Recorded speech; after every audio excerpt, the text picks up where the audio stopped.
تاب کے درگے تیرگی پیروی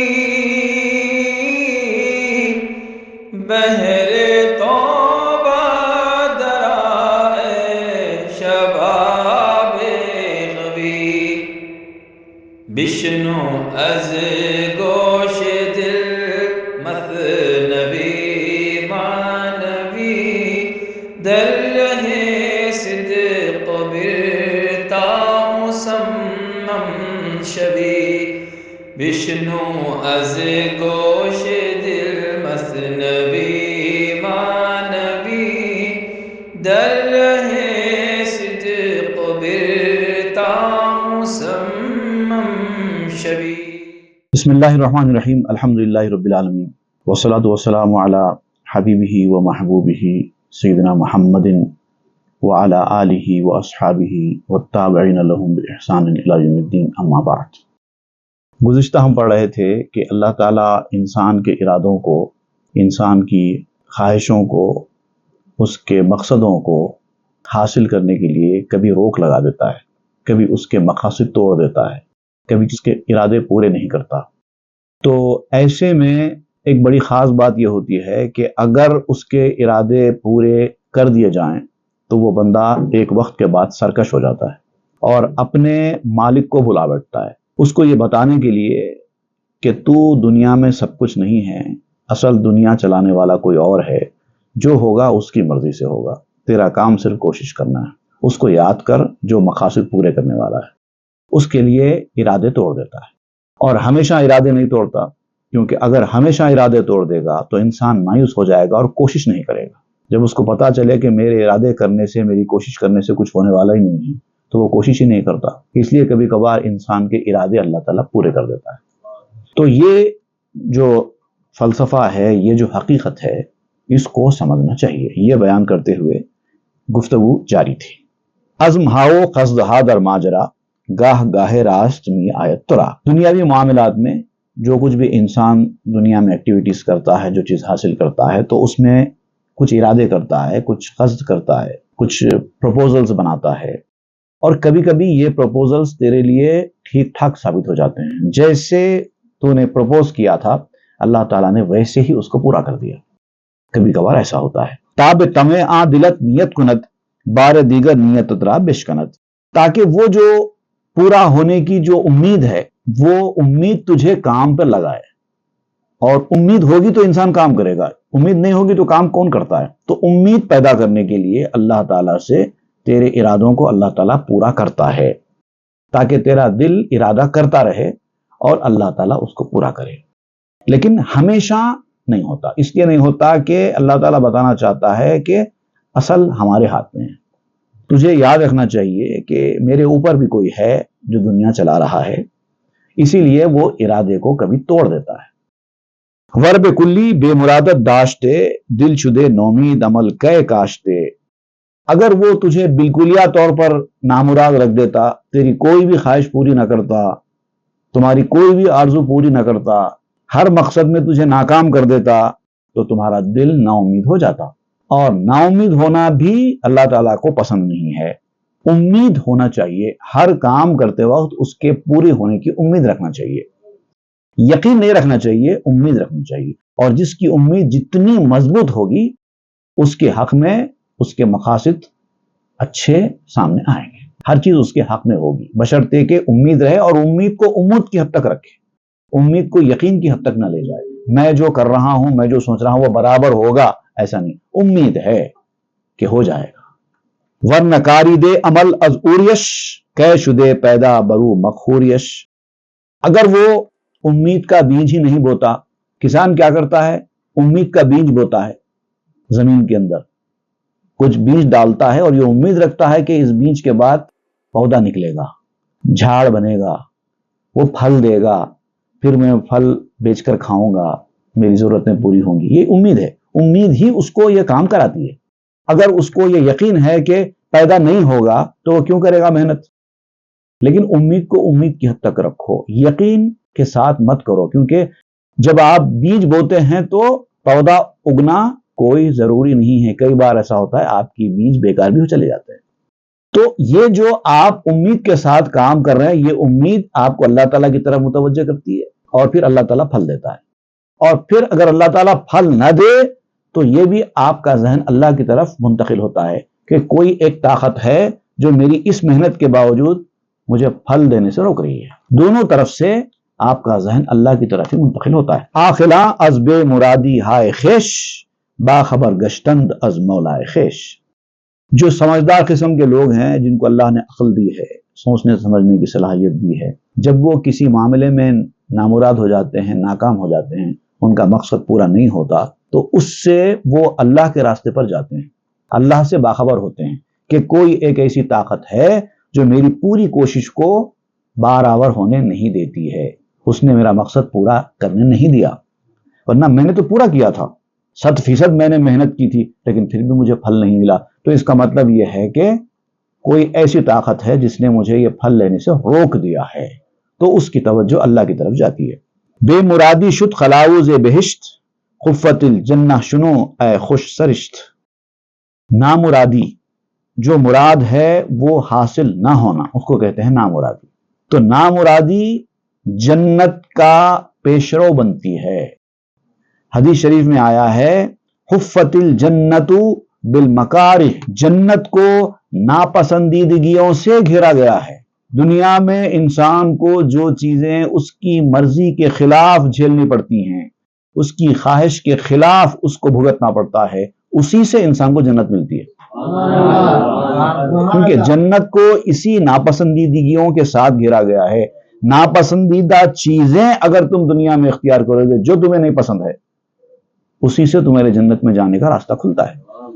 اللہ نے جو دیا ہے اس کو لو، چاہے وہ تمہاری پسند کا ہو چاہے تمہاری ناپسند کا ہو۔ چو مرادات ہما اشکست پاس، پس کسے باشد کے کام او رواس۔ جب سب انسانوں کے مقاصد ٹوٹنے والے ہیں، شکست پا ہیں، ہر انسان جو خواہش کرتا ہے اس کی خواہش کے مطابق اس کو نہیں ملتا، اللہ نے جو فیصلہ کیا ہے وہی ملے گا۔ انسان کی خواہشوں کے مطابق دنیا میں انسان کو ملتا نہیں ہے، تو آپ کہتے ہیں کہ تمام انسانوں کی خواہشیں ان کی مرضی کے حساب سے نہیں ہوتی، تو کچھ تو لوگ ایسے ہوں گے جن کی خواہشیں ان کی مرضی کے مطابق پوری ہوتی ہوں گی، کوئی تو ہوگا جس کا مقصد پورا ہوتا ہوگا اور ہوتا ہے۔ پس شدن اشکست پاشی صادقاں، لیک کو خود آن شکست عاشقاں۔ جو سچے انسان ہوتے ہیں وہ اسی وجہ سے شکست پا ہوئے ہیں کہ ہماری خواہش پوری نہیں ہوئی، ہمارا مقصد ہم کو حاصل نہیں ہوا، اسی لیے پشمردہ ہو جاتے ہیں، افسوس میں آ جاتے ہیں۔ میں نے یہ خواہش کی تھی، اس کے لیے میں نے اتنی محنت کی، لیکن مجھے حاصل نہیں ہوا۔ حالانکہ وہ بھی راضی خوش ہونے والے ہیں، اللہ کے فیصلے کو قبول کرنے والے ہوتے ہیں۔ ہر انسان کو ضروری ہے دنیا میں جب ہے وہ اللہ کے فیصلے کو قبول کرے ہی کرے، کوئی چارہ نہیں ہے۔ انسان لاکھ محنت کرے، لاکھ کوشش کرے، اگر اللہ تعالیٰ نے نہیں چاہا، نہیں دینا ہے تو اس کو نہیں ملے گا، اور اس کو خاموش بیٹھنے کے سوا جو کچھ مل جائے اس کو قبول کرنے کے سوا کوئی چارہ ہی نہیں ہے۔ لیک کو خود آن شکست عاشقاں، لیکن عاشقوں میں فرق یہ ہوتا ہے کہ وہ کسی چیز کے نہ مل جانے پر مجبوری سے راضی نہیں ہوتے بلکہ خوشی سے راضی ہوتے ہیں۔ اب فرق یہ ہے، عاقلاں اشکستاش از استرار، عاشقاں اشکستہ با صد اختیار۔ جو عقل مند لوگ ہوتے ہیں، انٹلیکچوئلز جو ہوتے ہیں، وہ لوگ مجبوریوں کی وجہ سے جو چیزیں ان کو حاصل نہیں ہوتی ہیں، جو گولز ان کو حاصل نہیں ہوتے ہیں، جو مقاصد ان کو حاصل نہیں ہوتے ہیں، اس کو قبول کر لیتے ہیں۔ ہم نے تو بہت بڑی کوشش کی، نہیں ملا، اب جانے تو کیا کریں گے۔ دل ان کا غمگین ہو جاتا ہے، چہرہ ان کا اتر جاتا ہے، مگر قبول کرتے ہیں کیونکہ قبول کرنے کے سوا کوئی چارہ نہیں ہے۔ اس کو کہتے ہیں اضطرار، مجبوری میں مان لینا۔ آپ نے بڑی کوشش کی، کام نہیں ہوا، مجبوری میں خاموش بیٹھ گئے، کیا کریں گے، اب صبر کرو، کیا کر سکتے ہیں۔ یہ اضطرار ہے، مجبوری میں کسی چیز کو قبول کرنا۔ عاشقاں اشکستہ با صد اختیار، لیکن عاشق لوگ وہ ہوتے ہیں جو مجبوری میں نہیں مانتے، خوشی سے مانتے ہیں، اپنے اختیاروں کے ساتھ، اپنے اختیار کے ساتھ، 100 اختیاروں کے باوجود وہ اللہ کی مرضی کو دیکھتے ہیں۔ حالانکہ ان کو اختیار ہوتا ہے کرنے کا، لیکن کبھی کبھار اس کی مرضی دیکھتے ہیں تو چھوڑ دیتے ہیں۔ کئی چیزوں میں ایسا ہوتا ہے کہ انسان کچھ چیزیں حاصل کرنا چاہتا ہے، بڑی کوشش بھی کرتا ہے وہ حاصل کرنے کی، مل جائے تو ٹھیک ہے، نہ ملے کوئی بات نہیں، جانے دو، چلے گئی تو کوئی بات نہیں، یہ کرتا ہے، یہ عام آدمی ہے۔ لیکن جو عاشق لوگ ہوتے ہیں وہ کیا کرتے ہیں، پہلے تو وہ خواہش رکھتے ہی نہیں، جو مل جائے وہی لے لیتے ہیں، کوئی خواہش، کوئی آرزو، کوئی ارمان ان کا ہوتا بھی نہیں۔ اور اگر وہ کبھی کوئی آرزو ارمان رکھتے بھی ہیں اور ان کو وہ چیز مل جانے کی امید بھی ہوتی ہے تو وہ کہتے ہیں ملی تو ٹھیک ہے، نہیں تو کوئی بات نہیں، اور پھر وہ اللہ کی رضا جوئی، اس کے منشے کی تکمیل کرنے کی کوشش کرتے ہیں۔ لینا ہے تو لے لو، لیکن ہماری خواہش تو یہ ہے کہ تم نہ لو، ایسا اگر کو تو وہ چھوڑ دیتے ہیں۔ حالانکہ اجازت ہے لینے کی۔ ایک چیز ہوتی ہے کہ اجازت ملنا کسی چیز کی، عام انسان، وہ بھی سچے لوگ اجازت کے بعد لیتے ہیں۔ کیا آپ کی اجازت ہے میں یہ لے لوں؟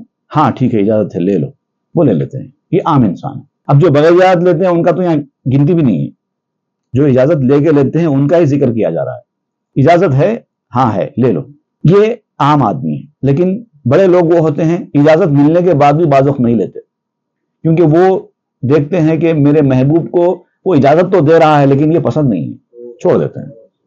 حالانکہ اجازت ہے کہ ہاں کرنا چاہتے ہو تو کر لو، تو کہتے ہیں کہ نہیں، یہ اجازت قابل قبول نہیں ہے، کیونکہ آپ کی خوشنودی نہیں ہے اس میں، نہیں کریں گے۔ تو ان کا جو نہیں کرنا ہے، ان کا جو گول حاصل نہ ہونے پر ان کا جو معاملہ ہے اندرونی طور پر، وہ ان لوگوں کی طرح نہیں ہے، وہ اس میں بھی خوش ہوتے ہیں، ان کی خواہش پوری نہیں ہوئی اس میں بھی خوش ہوتے ہیں۔ عاقلانش بندگان بندیند، عاشقانش بندگان قندیند۔ اب یہ لفظ کا بڑا خوبصورت استعمال کیا ہے آپ نے، قندی اور بندی۔ بندی تو آپ جانتے ہیں کس کو کہتے ہیں، بندی بنا لینا۔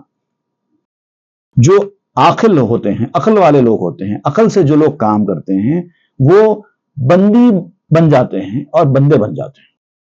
اللہ تعالیٰ نے ان کو اپنا بندی بنا لیا تو وہ بندے بن گئے۔ یہ ہوتے ہیں عقل والے لوگ۔ عقل والے لوگ وہ ہوتے ہیں جن کو اللہ تعالیٰ نے بندی بنا لیا تو بندے بن گئے، مجبوری میں بندے بن گئے، تو بندگان بندی ہیں وہ لوگ۔ لیکن جو عاشق لوگ ہوتے ہیں وہ بندی بن کر بندے نہیں بنتے بلکہ قندی بن کر بندے بنتے ہیں۔ قندی کہتے ہیں شکر کو، مٹھاس کو۔ وہ بندگی میں بھی مزہ لیتے ہیں، اپنی خوشی سے بندے بن جاتے ہیں۔ ان کا کام خوشی سے نہیں ہے، مجبوری میں ہے، کرنا پڑتا ہے، کیا کریں گے اس لیے کر رہے ہیں، لیکن ان کا کیا ہے، خوشی سے کر رہے ہیں۔ یہ اضطرار ہے، وہ اختیار ہے۔ ایتیا کرہن مہارے آخلاں، ایتیا توہن مہارے عاشقاں۔ اب دونوں کے درمیان جو فرق ہے یہی آپ کہہ رہے ہیں کہ ایک کا معاملہ ایتیا کرہن سے ہے، ایک کا معاملہ ایتیا توہن سے ہے۔ اب یہ کرہن اور توہن کیا ہے؟ ایتیا تو کہتے ہیں کہ آؤ، آ جاؤ۔ اب آ جاؤ جب اللہ تعالیٰ فرماتا ہے تو جانے والے دو قسم کے ہیں، جانا تو سب کو پڑے گا۔ جب اللہ نے فرما دیا کہ آ جاؤ تو جانا تو پڑے گا، کوئی چارہ ہی نہیں ہے۔ لیکن فرق کیا ہے، ایک کرہن ہے، کراہیت سے جاتا ہے، پسند نہیں رہتا اس کو جانا، مجبوری ہے، کیا کریں گے، چلا جاتا ہے، یا پھر اس کو زبردستی کھینچ کے لے لیا جاتا ہے۔ لیکن ایک توان ہے، توان کہتے ہیں اپنی خوشی سے جانا، مچل کے جانا، خواہش سے چلے جانا۔ اللہ تعالیٰ نے یہ توان اور کرہن کا ذکر قرآن مجید میں بھی کیا ہے۔ ثم استوى الى السماء وهي دخان فقال لها وللارض ائتيا طوعا او کرہا۔ اللہ تعالیٰ فرماتا ہے کہ اللہ تعالیٰ آسمان کے اوپر مستوی ہوا، براجمان ہوا، اور پھر وہ جبکہ وہ ایک دھواں کی طرح تھا، اور پھر اس نے آسمان سے اور زمین سے کہا کہ تم دونوں میری فرما برداری کرو، فرما برداری کے ساتھ آؤ۔ آسمان کو بھی میری فرما برداری کرنی ہے، زمین کو بھی میری فرما برداری کرنی ہے۔ اب یہ فرما برداری چاہے توان کرے چاہے کرہن کرے، کرنا تو ہے، چاہے خوشی سے کرے چاہے بادل ناخواستہ کرے، مجبوری میں کرے، کرنا تو ہے۔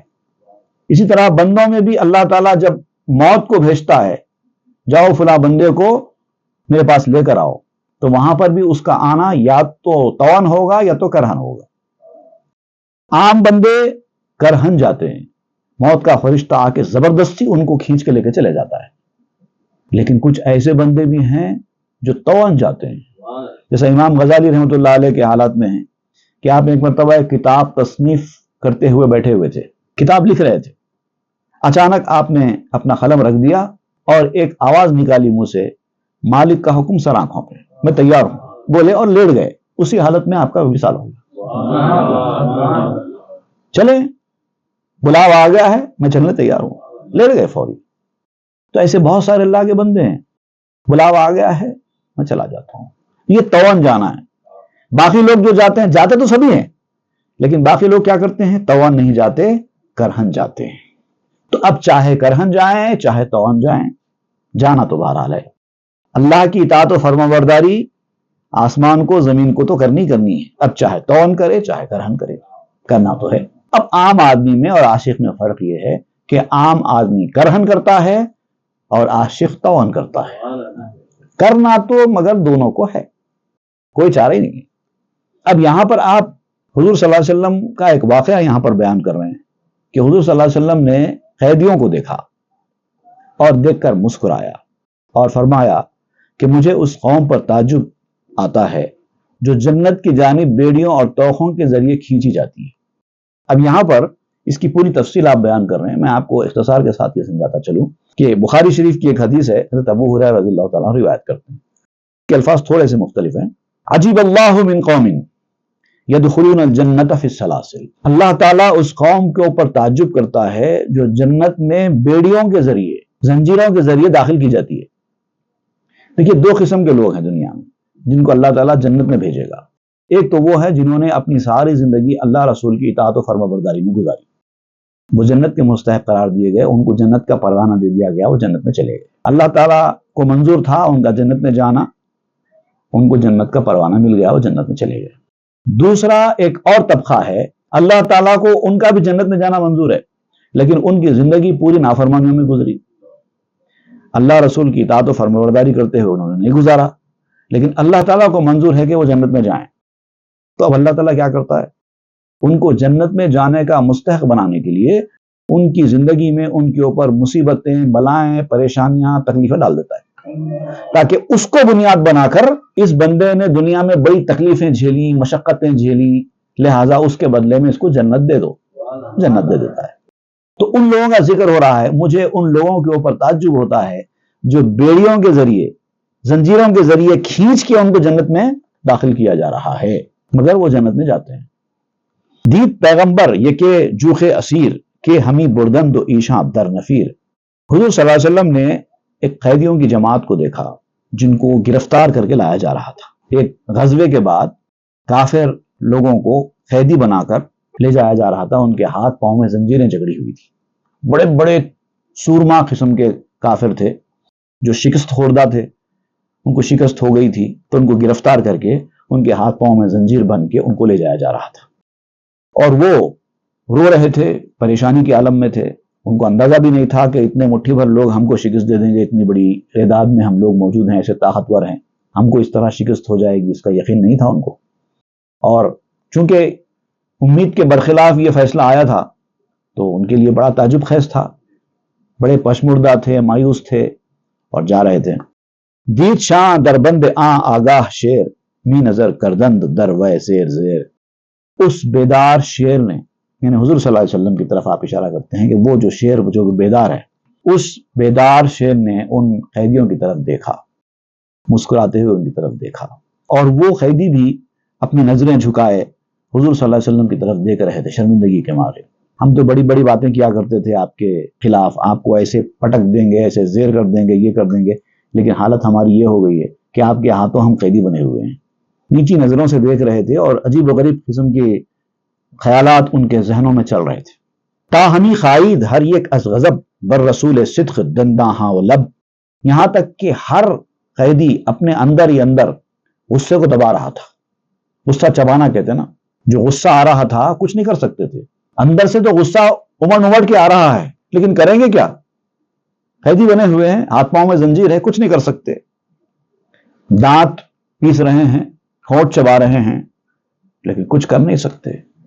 زہرا نے با آ غضب کے دم زنند، زاں کے در زنجیر قہر دہ منند، اتنی حالت تھی غصے کی کہ ان کا دل ایسا بول رہا تھا کہ سب کو مار پٹک کے برباد کر دیں، یہ ان کے اندر کی کیفیت تھی۔ اگر ان کو ذرا کھول دیں تو اپنا غصہ نکال دیں، ایسی حالت تھی، لیکن دم نہیں مار سکتے تھے، کچھ نہیں کر سکتے، مجبور ہیں، کیا کریں، پاؤں ہلانے کا یارہ نہیں ہے، وہ کیفیت تھی۔ کیونکہ جن زنجیروں میں ان کو جکڑا گیا تھا، کہتے ہیں کہ وہ زنجیر 10 من وزنی تھی ایک ایک زنجیر جو ان کے ہاتھوں پاؤں میں باندھی گئی تھی، ایک ایک زنجیر 10 من کی تھی، وہ کہاں سے ہل سکتے تھے؟ می کشانت شاہ موکل سوئے شہر، می برد از کافرستان شاہ بے قہر۔ اب وہ کفرستان سے، جہاں ان کو شکست دے کر لے جایا جا رہا تھا، ان کے کفرستان سے، وہاں سے ان کو سپاہی شہر کی جانب لے جا رہے تھے، جبرن پکڑ کے کھینچ کے۔ نئے فدائے می ستانت نئے زرے، نئے شفاعت می رسد از سرورے۔ اب وہ کوشش کرتے تھے حضور صلی اللہ علیہ وسلم کے پاس کچھ فدیہ دے کر، کچھ مال دولت دے کر۔ عام طور پہ ہوتا ہے قیدیوں کے ساتھ معاہدہ ہو جاتا ہے، کچھ لے دے کے معاملہ نمٹا لو، ہم بھی کچھ دے دیں گے، کچھ سونا وغیرہ دے دیں گے، ہمارے قیدیوں کو چھوڑ دو، اس طرح سے کچھ پیشکش ہوتی ہے۔ اور کبھی جو اپوننٹ، جو سردار ہوتا ہے، اگر وہ مانتا ہے، اس کو ضرورت ہوتی ہے، تو وہ قیدیوں کو چھوڑ بھی دیتا ہے پیسے لے کے، سونا لے کے۔ یہاں پر حضور صلی اللہ علیہ وسلم کا معاملہ ایسا نہیں تھا، حضور کوئی فدیہ قبول ہی نہیں کر رہے تھے، نہیں چاہیے، بس تم کو گرفتاری کیا جائے گا۔ اور پھر ان کے پاس کوئی ایسا اس وقت حال بھی نہیں تھا کہ کسی بڑے سردار کا نام لے کر اس کی سفارش لے کے آ کے حضور کے سامنے پیش کریں اور اس سفارش کی وجہ سے حضور ان کو چھوڑ دیں۔ کوئی چارہ نہیں تھا، بہت خواہش کر رہے تھے کہ چھوٹ جائیں، لیکن کوئی چارہ نہیں تھا۔ رحمت عالم ہمی گویند او، عالم رامی برد حلق و گلو۔ اب وہ دل ہی دل میں کہتے تھے کافر، لوگ تو ان کو رحمت عالم کہتے ہیں، رحمت للعالمین کہتے ہیں، تمام عالموں پر رحمت کرنے والے کہتے ہیں۔ یہ رحمت کرنے والے ایسے ہوتے ہیں کیا؟ کسی کی سن رہے ہیں، کسی کا مال دولت لے کے بھی کسی کو چھوڑنا نہیں چاہتے، لوگوں کے حلق، لوگوں کے گلے کاٹنے کے اوپر تلے ہوئے ہیں۔ رحمت عالم ایسے ہوتے ہیں کیا؟ ایسا ہی آپس میں ایک دوسرے سے خسر پسر کر رہے تھے۔ با ہزار انکار می رفتند راہ، زیر لب تانا زنا برکار شاہ۔ اس طرح سے آپس میں منکرانہ گفتگو کرتے ہوئے وہ راستہ طے کرتے جا رہے تھے، چپکے چپکے حضور صلی اللہ علیہ وسلم کے اوپر تانا زنی کر رہے تھے، عجیب عجیب قسم کی باتیں کر رہے تھے، لیکن بڑی آواز سے بولنے کی ہمت تو تھی نہیں، اس واسطے کہ وہ زیر ہو کے جا رہے ہیں۔ آپس میں ایک دوسرے کے ساتھ گفتگو کر رہے تھے۔ چارہا کردیم و اینجا چارہ نیست، خود دلے ای مرد کم از خارا نیست۔ کہنے لگے ہم نے بڑی تدبیریں کی چھوٹنے کی، مال دولت کا پیشکش بھی کیا، سفارش تو یہاں تک پہنچ نہیں رہی ہے، جو ہم سے ہو سکتا ہے ہم نے کیا، لیکن ہماری کوئی تدبیر کام نہیں کر رہی ہے۔ ایسا معلوم ہوتا ہے کہ یہ جو شخص ہے جس کو لوگ رحمت عالم کہتے ہیں، ان کے سینے میں دل نہیں پتھر ہے، یہ ہماری بات نہیں مانتے۔ ماں ہزارہ مرد کار ال پر سلاں، باد و سہ اریان و سست و نیم جاں۔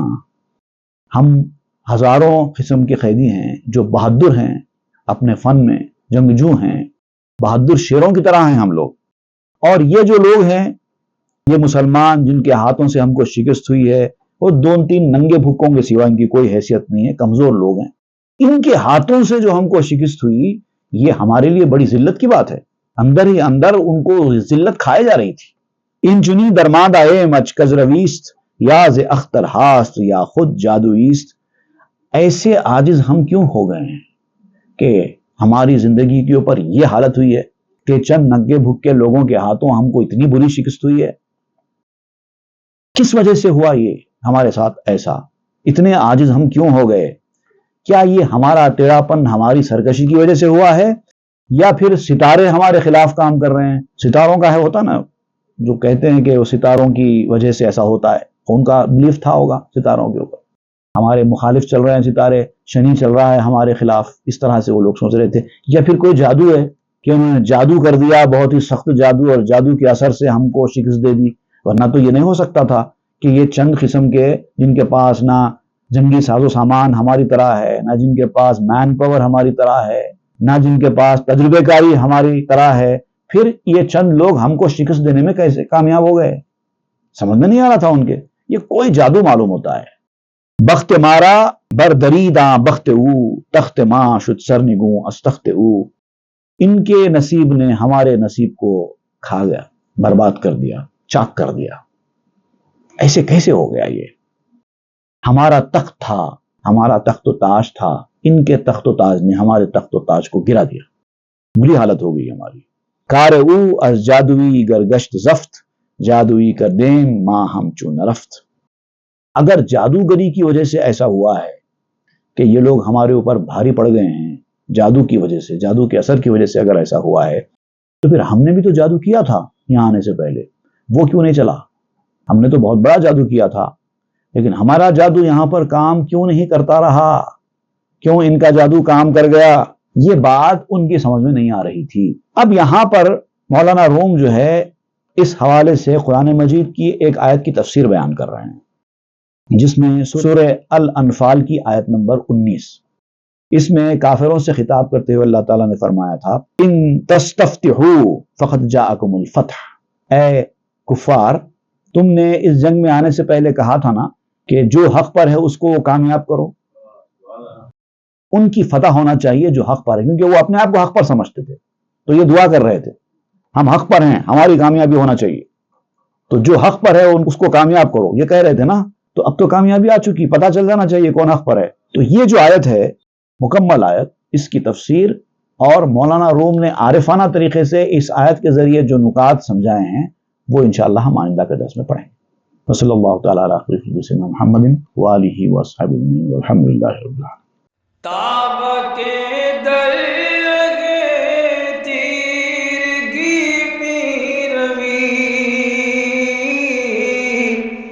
بہر توبہ درائے شباب غوی، بشنو از گوش دل مثنوی مانوی، در لہے صدق برتا مسمم شوی، بشنو از گوش دل مثنوی